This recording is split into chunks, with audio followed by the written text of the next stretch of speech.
드디어 이제 강원특별법 3차 개정안이 국회에 발의가 됐습니다. 한규 의원하고 송기현 의원이 이제 공동 대표 발의를 했는데 강원 정치권에서 여야 의원들이 법안을 함께 이제 공동 대표 발의한 건 이번이 처음입니다.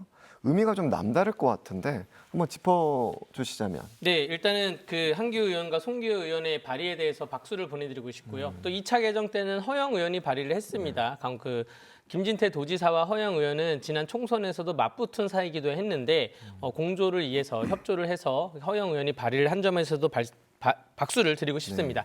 이번에 공동 발의에 그 서명한 여야 의원이 105명이에요. 이 105명 중에서 법사위원장 정청래 의원, 또 행안위원장 신정훈 의원, 과방위원장 최민희 의원 다 공동 발의를 했습니다. 그래서 법사위와 행안위 위원장들도 발의를 했으니 좀 속도를 낼 수 있을 거라는 기대가 있고요. 강원도 출신의 윤호중 의원이나 백승하 의원, 더불어민주당 의원님들, 또 국민의힘에는 진종호 의원도 다 당연히 발의를 했습니다. 또 여러분들 잘 아시는 뭐 나경원, 뭐 권영세, 뭐 김기현 등등 중진 의원들도 다 발의를 했고요. 강원도 의원들도 물론 서명을 했는데 좀 안타까운 거는 여야 원내대표분들이 서명을 안 했어요. 국민의힘 추경호 원내대표나 더불어민주당 박창대 원내대표분들이 서명 안 했는데 사실 원내대표분들은 서명을 잘 안 합니다. 원내대표가 서명을 하는 순간 이거는 정말로 여야 합의를 했다라는 거에 신속하게 결의가 되기 때문에 그런데 이따가 개정안을 꼼꼼히 살펴보겠지만 좀 다른 국회의원들이 보기에는 좀 심통치 않은 법안도 좀 내용 조항도 있거든요. 그래서 원내대표들이 서명을 안 했고 어쨌든 양 당이 협치를 해서 105명의 그 공동 발의를 이끌어낸 것에 대해서는 수고하신 모든 관계자분들께 박수를 드리겠습니다. 유정배 위원장님 어떻게 평가하십니까? 뭐 의원 발의라는 형식이 일단 우리 도민의 대표성을 확보한다는 측면에서 이제 의미가 있고요. 여하튼 이렇게 105명에 이르는 이례적으로 많은 분들이 국회의원들께서 동의해 주시고 이렇게 한 그 동력이 하여튼 지금 중앙정부 특히 이제 기재부나 행안부의 벽을 넘는데 많은 도움이 되었으면 하는 그런 기대감을 갖게 됩니다. 예.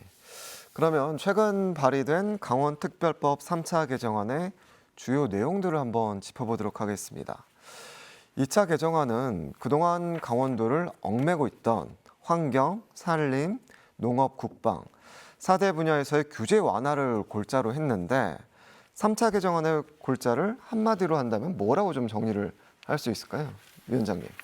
네, 저는 뭐 가장 중요한 거는 이제 그러니까 2차 개정 같은 경우는 이제 그 산림 규제나 농지 규제 이런 또 군사 규제를 푸는 쪽으로 집중을 했다고 하면 이번에는 그야말로 강원도정이 추구하는 미래 산업 글로벌 도시의 비전을 구체적으로 좀 이제 발굴해서 제시했다는 점에서 의미가 있다고 생각을 하고요. 그래서 뭐 바이오 헬스나 또 이제 수소 특화 단지 그리고 뭐 첨단 전략 산업을 육성 지원하는 이런 조항들이 들어가서 첨단 산업 육성을 통해서 강원도의 경제력을 키우겠다라는 이런 전망을 세운 점이 다른 1, 2차 개정 때보다는 이제 좀 돋보인다고 생각이 들고요.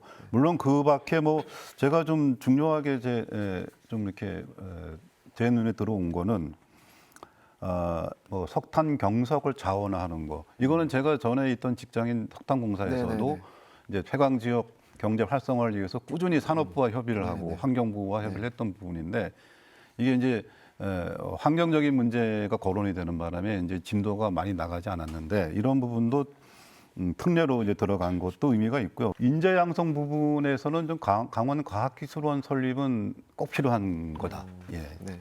이렇게 좀 이제 볼 수가 있겠고요. 댐 주변 지역 지원과 관련해서 기존의 이제 소양댐 같은 경우는 이미 뭐 매몰 비용까지 다 이제 그 정부에서 다 가져갔으니까 그런 댐들 같은 경우는 초과 이익의 상당 부분을 주민들에게 돌려야 된다는 거 이런 것도 이제 굉장히 의미 있는 긍정적인 측면이 아닌가. 일단 그 좋은 점 측면으로 좀 말씀을 좀 드리면 그렇게 볼 수가 있겠고요. 뭐 골자를 한마디로 정리하자면 더 이상 감자 왕국으로 남지 않겠다. 감자 나라로 남지 않겠다라고 정리되는 것입니다. 강원도의 이미지를 전 국민에게 물어보면 감자, 뭐 좀 좋게 말하자면 관광산업 네네. 혹은 농업산업 네. 약간 60년대 70년대 어르신들 지냈던 분들께 여쭤보면 그래도 석탄산업 뭐 이 정도 얘기하는데 이러한 1차 산업에서 더 이상 머무르지 않겠다라는 것이고 우리 강원도는 해방 이후에 광복 이후에 인구가 줄어드는 유일한 지자체입니다. 다 인구가 대한민국 인구가 2천만에서 지금 5천만으로 늘어나면서 전국에 골고루 늘어났는데 강원도 인구만 점차 줄어들어서 지금 150만밖에 안 되는 네. 실국이거든요. 이게 왜 이럴까라고 연구를 해보면 역사적으로 큰 강을 낀 도시가 그 나라의 수도가 되지 않습니까? 우리나라 한강이 있으니까 서울이 수도가 된 것이고 그러면 두 번째로 발전하는 것이 근대화 이후에는 무역이 발달하면서 항구 도시가 발달을 합니다. 그게 이제 부산이 발달을 한 거예요. 그리고 나머지 도시들이 그 수도권과 부산을 잇는 그 사이사이에 요충지가 발달을 하는 거예요. 그게 이제 대전하고 대구가 발달을 하는 거예요. 서울이 발달했고 부산이 발달했고 그 사이에 대구가 대전이 발달했는데 강원도는 이 전 세계의 그 문명 발달에 약간 공식에서는 벗어나 있는 것이거든요. 그렇다 보니까 1차 산업에만 매몰돼 있었는데 농업에 매몰돼 있다 보면 태풍이 한 번 오면 농업으로 이익을 못 내고 또 관광에 매몰돼 있다 보면 전염병이 돌면 코로나가 돌면 관광으로 이익을 못 내고 광물 산업이야 석탄 산업이야 이미 폐광지라고 폐가 닫을 폐 아닙니까? 이미 닫아가는 산업이고 그래서 야 먹거리 산업을 글로벌하게 신산업을 가야 된다. 더 이상 우리도 감자도시가 아니고 새로운 사업을 해야 된다라는 것이 이번 3차 개정안의 골자입니다. 제가 이제 조금 보완돼야 할 점에 대해서 몇 부분 말씀을 좀 드리고 싶은데요. 그 4차 개정안에 좀 꼭 들어갔으면 하는 네네. 예, 부분이기도 합니다.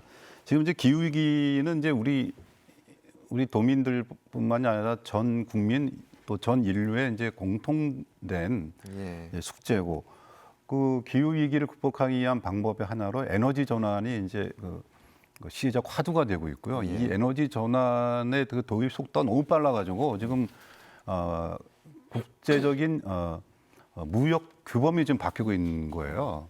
그래서 우리 강원도는 전통적으로 에너지 산업으로 이제 먹고 살았고 네. 석탄 산업이 우리 경제를 지탱해 줄 때는 인구가 300만이었죠. 지금 뭐 이제 반토막이 났지만 그래서 이 에너지 전환 시대에 맞는 이 강원도의 자원 네네. 우리 뭐 이제 네네. 3차 개정안에도 이제 수소와 관련한 부분이 네네. 들어가 있긴 한데요. 이제 수력이나 신재생 에너지의 그 잠재력이 무궁무진합니다. 다른 그 지역들보다. 그래서 에너지 전환 시대에 과거의 그 석탄 산업 시대의 그 영화를 다시 부활시킬 수 있는 그 신재생 에너지 중심의 에너지 클러스터 단지를 좀 만들어내는 이런 좀 더 전환적인 시각이 좀 도입됐으면 하고요. 그렇게 되면 이제 뭐 아리백 산업단지라든가 이런 것들이 우리 지역에 자연스럽게 들어올 수가 있어요. 네네. 그리고 군납제도 개선이 반드시 필요합니다. 이거는 우리가 이제 국가안보로 인해서 접경 지역 그 6개 시군이 그동안 오랫동안 70년 동안 피해를 받아왔는데 그래서 일부 경쟁 입찰 방식이 아니라 이제 그 수의 계약이 이루어졌는데 이게 이제 제도가 흔들리고 있거든요. 예. 일시적으로 이제 최근에 이제 이렇게 좀 틀어막긴 했지만 그래서 이거를 저는 특례에 넣어가지고 강원도가 적극적으로 국방부와 협의해서 군납을 하기 전에 강원도가 국방부와 협의할 수 있는 테이블을 반드시 만드는 이런 특례가 좀 들어왔으면 좋겠고 4차 개정 때는 반드시 도입되어야 하지 않겠는가 이렇게 생각합니다. 이따가 이제 여쭤볼 질문이었는데 다 이제 네, 저도 말씀을 그럼 하셔서 거기에 대해서 답변을 좀 할까요? 예, 좀 앞으로 그 네, 4차 뭐 3차 개정안에. 이후에 네네. 앞으로 더 담겼으면 하는 부분에 대해서 답변을 드리자면 저는 세 가지를 말씀을 드릴게요. 하나는 나라 장터로부터의 독립, 조달청으로부터의 독립을 해야 됩니다. 무슨 말이냐 하면 네네. 지금 모든 입찰은 나라 장터에서 하고 있잖아요. 나라 장터 시스템에 의해서 조달청에서 우리 강원도의 지자체에 뭐 창문 틀을 바꾸던가 문짝을 바꾸던가 네. 전기공사나 설비공사를 할 때 강원도 돈으로 하고 강원도에서 발주를 하고 강원도 업체가 들어가는데 그것을 나라 장터를 통해서 입찰을 받아야 됩니다. 그러면 나라 장터를 통해서 그 발주 금액의 0.54% 정도가 국가로 들어가요. 수수료로 들어가요. 아니 이거 우리 강원도 돈으로 발주하고 강원도에서 공사를 하는데 강원도 기업이 들어오는데 왜 이 수수료를 국가에 내야 되냐. 강원 장터를 별도로 만드는 특례가 필요하다라고 그 구체적으로 말씀을 드리고요. 두 번째는 이번 3차 개정안에 댐 관련된 얘기는 있습니다. 물 사용료 징수 얘기는 있는데 전기 사용료 징수가 있어야 돼요. 무슨 말이냐 하면 지금 울진이나 혹은 뭐 삼척 부근에서 원자력 발전소나 화력 발전소에서 전기가 다 수도권으로 가요.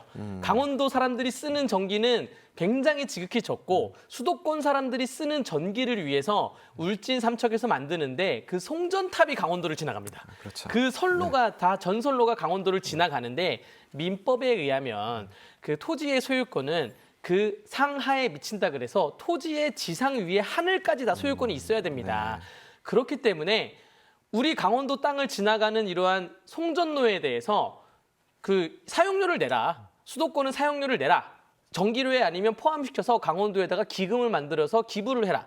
하던가 이러한 약간 특단의 대책이 필요하고요. 세 번째는 통일에 대한 특례를 담아야죠. 요거는 뭐 평화특별자치도 전략적으로 봤을 때 지금 민주당 의원들이 다수당이니까 평화특별자치도 내용을 좀 녹여내면 민주당 의원들의 동의를 얻을 수도 있고요.